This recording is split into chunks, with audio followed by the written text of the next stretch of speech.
A disparu ces dernières semaines du pass d'alternante pour de bonnes raisons. Rémi Gourdon, bénévole projectionniste et en charge de la programmation du Ciné Vaillant à Vertou, fait son retour parmi nous avec, devinez quoi, une suggestion ciné. Bonjour Rémi. Bonjour Eric. Et meilleurs vœux, car on se l'est écrit par maison des auditeurs. Tout à fait, meilleurs vœux à vous et aux auditeurs. Ma première question pour 2026. Quel est le film que vous avez particulièrement apprécié ces derniers jours ? Alors il s'agit d'un film espagnol qui s'appelle Los Tigres, qui est sorti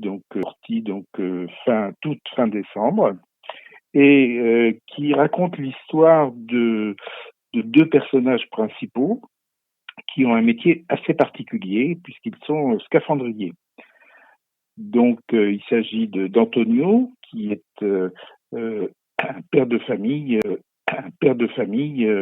puisqu'il a deux filles dont il est séparé parce qu'il a du mal à payer la pension alimentaire des enfants. Et son ex-femme lui reproche beaucoup. Et le deuxième personnage, c'est Estrella, qui est sa sœur, mais elle est handicapée suite à un accident de plongée dans son enfance, et elle est malentendante et elle ne peut pas plonger aussi librement que son frère.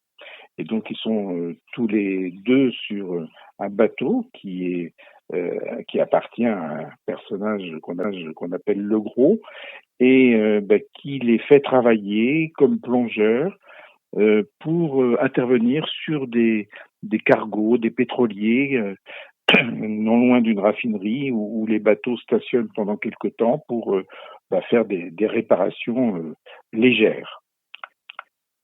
Alors, êtes-vous d'accord, Rémi, avec l'avis qui figure sur l'affiche, le polar le plus captivant de l'année ? Car on n'a pas dit, mais c'est un thriller ce film.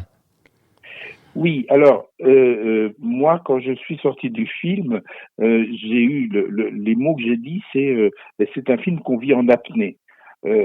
J'expliquerai un petit peu pourquoi, parce que un bon tiers, sinon un peu plus, se passe sous l'eau, et donc on partage la vie de ces scaphandriers. Ceci étant, ce n'est pas qu'un thriller, hein. C'est une dimension du film, mais il y a aussi une dimension chronique familiale et puis chronique sociale. Hein. Donc c'est un film qui est en équilibre sur ces trois aspects, mais c'est vrai que l'aspect tension nous tient jusqu'au bout du film, hein, tout à fait. Parlons à présent des acteurs principaux. Vous en avez vaguement parlé, mais il est bon d'apporter quelques précisions dans ce film Los Tigres. Alors, d'une part, le réalisateur qui s'appelle Alberto Rodriguez, c'est lui qui nous a fait retenir ce film. Pourquoi ? Parce qu'il a fait un autre polar il y a une dizaine d'années qui nous est resté en mémoire, qui s'appelle La Isla Minera, et qui se passait en Andalousie dans des paysages très étonnants, enfin très inhabituels pour nous, et il y avait une atmosphère très particulière dans ce film. Les acteurs, il y en a Antonio est joué par Antonio de la Torre, qui est un acteur, enfin, on pourrait presque dire l'acteur espagnol, disons, majeur en ce moment, au moins au niveau espagnol, parce qu'il y en a d'autres, hein, du style Juan Antonio Bardem, mais qui tourne beaucoup plus à l'international, notamment chez Rodrigo Sorogoyen, qui a fait El Reino, et puis Que Dios nos pardonne. Alors, mon espagnol n'est pas très bon, hein.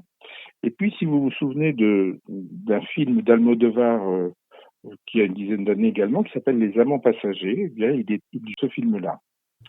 Estrella, sa sœur, est jouée par Barbara Leni, qu'on n'a pas beaucoup vue en France. Alors, elle jouait également dans El Reino, et puis elle jouait dans un film d'Asghar Farhadi avec Juan Antonio Bardem et Penélope Cruz, qui s'appelait Everybody Knows, dont il a été pas mal question il y a 8 ans maintenant. Alors vous l'avez dit, hein, vous avez même un peu vendu la mèche, Rémi Gourdon, Los Tigres, un thriller, un drame passionnant qui se vit dans un milieu particulier. Oui, tout à fait. Alors c'est vrai que c'est l'intérêt, un des intérêts principaux du film, en dehors de l'aspect polar, chronique familiale, etc. C'est que donc Antonio et Estrella sont scaphandriers. Hein, et donc, ce sont pas simplement des plongeurs, hein, ce sont des gens qui vont avoir la tenue de scaphandrier et qui vont travailler sous la surface de l'eau. Hein. Et donc, leur métier, en fait, leur métier de base, ce sont des plombiers, ce sont des soudeurs, et ce sont des soudeurs qui vont intervenir sur, soit sur des canalisations sous-marines, soit sur la partie immergée de bateaux, de cargos, de pétroliers, etc.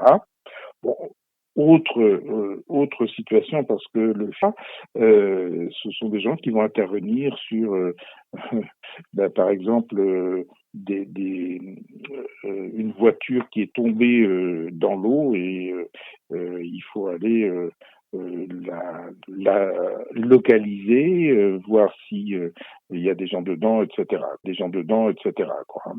Donc il faut s'attendre à des images quand même particulières, relativement belles, Oui, puisque le monde oui. sous-marin, c'est formidable.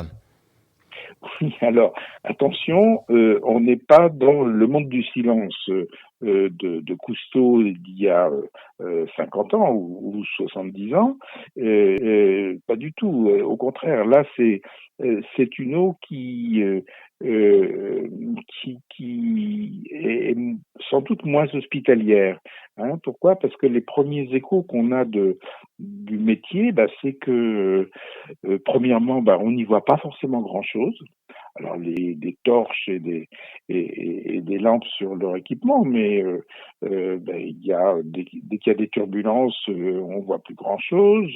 Il y a le risque de courant, et ça, ce sont des conditions de travail qui sont quand même assez éprouvantes. Donc Alors, Oui, pardon. un autre élément du métier, c'est que c'est un métier qui est très physique. Et l'os tigresse, c'est quoi? C'est un surnom qu'a acquis Antonio et sa sœur également, parce que Antonio, c'est un cadre du métier, quoi. Hein, et donc c'est lui qu'on peut envoyer dans des situations un petit peu compliquées parce qu'on sait qu'il va s'en sortir, mais il y a toujours le risque d'y laisser sa physique extrême, très éprouvante. Donc Voilà. Je l'os. précise une Oui, oui, chose, oui, c'est pardon. qu'il y a donc un bon moment du film qui se passe sous l'eau et que ça a été tourné par les acteurs eux-mêmes. Alors, il y a eu des doublages, mais l'essentiel, c'est eux qui l'ont incarné. Ouais, ça, c'était bon de le préciser quand même. Oui, tout à fait. Donc les projections de Lost Tigress en version originale sous-titrée, ça aussi c'est bon à le préciser, c'est vendredi 23 Oui, et et mardi 27. 27, 27 27. janvier à Voilà. 20h30 au Ciné Vaillant. Et puis, si les auditeurs ne partagent pas vos goûts cinématographiques, Rémi Gourdon, quels sont les autres films à l'affiche actuellement? Alors, dans la même semaine, nous allons passer Ma Frère, qui est une comédie question lorsqu'il est sorti. On va également passer Magellan, qui est un biopic très original sur le navigateur.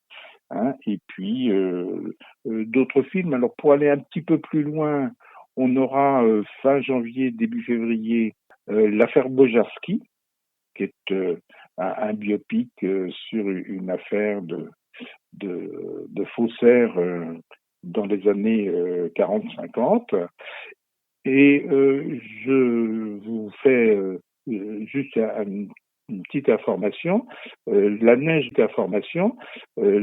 nous a empêché de projeter Résurrection, qui est un film chinois dont les gens ont beaucoup parlé, et donc on va le projeter plus exactement le 29 janvier.